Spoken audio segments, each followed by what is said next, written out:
उत्तर प्रदेश एक ऐसा राज्य जहां की राजनीति न पूरे देश की दिशा तय कर देती है। तो आज हम बात करने वाले हैं 2027 में होने वाले इसके महामुकाबले की। एक पहली झलक देखते हैं कि आखिर चल क्या रहा है। हाँ, 2027 का चुनाव अभी काफी दूर लगता है ना? लेकिन उत्तर प्रदेश की जो राजनीतिक बिसात है ना, उस पर मोहरें अभी से बिछने शुरू हो गए हैं। तो चलिए जरा देखते हैं कि ये चुनावी खेल आखिर जा किस तरफ रहा है। और देखिए, ये कोई छोटा मोटा चुनाव तो है नहीं। दांव पर हैं पूरी की पूरी 403 सीटें। और सरकार बनाने के लिए जो मैजिक नंबर चाहिए वो है 202। मतलब ये तो साफ है कि मुकाबला एकदम कड़ा होने वाला है। तो सवाल ये उठता है कि इस चुनावी रणक्षेत्र में मुख्य खिलाड़ी आखिर हैं कौन?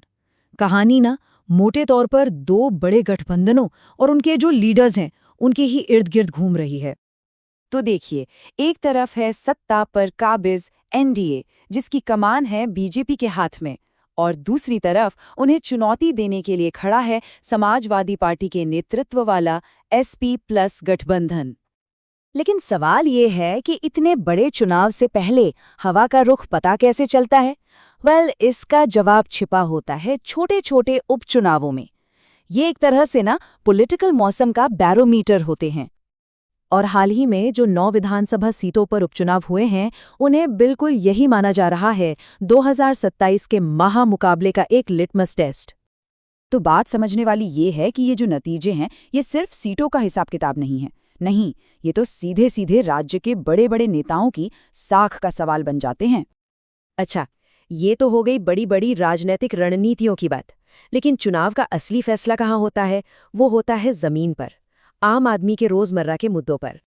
तो जमीनी हकीकत को और करीब से समझने के लिए चलिए एक जिले का रुख करते हैं और सुनने की कोशिश करते हैं कि वहां के लोगों के मन में आखिर चल क्या रहा है।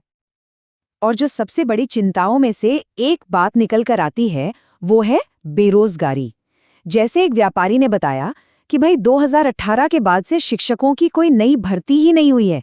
अब इससे जो पढ़े लिखे नौजवान हैं वो तो परेशान होंगे ही। लेकिन कहानी का दूसरा पहलू भी है। सरकार की जो आर्थिक नीतियां हैं उनकी तारीफ भी हो रही है। खासकर वो जो नया फंड आया है ना, छोटे कारोबारियों को बढ़ावा देने वाला, उसकी काफी चर्चा है।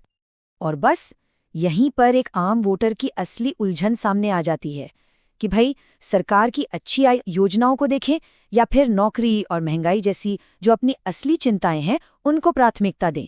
बड़ा मुश्किल सवाल है। तो इन सब के बीच ये जो बड़ी राजनीतिक लड़ाइयां हैं और जो जमीनी हकीकत है, इसके बीच में सवाल वही है कि आखिर ऊंट किस करवट बैठेगा। चलिए अब जरा सर्वे की बात करते हैं। लेकिन हाँ, एक बात पहले ही साफ कर देना जरूरी है कि सर्वे सिर्फ एक अंदाजा होते हैं, कोई पत्थर की लकीर नहीं। तो बस इसी बात को ध्यान में रखते हुए एक ऑनलाइन ओपिनियन पोल पर नजर डालते हैं। तो इस सर्वे के मुताबिक बीजेपी प्लस गठबंधन को 303 सीटों के साथ एक बड़ा बहुमत मिलने का अनुमान है।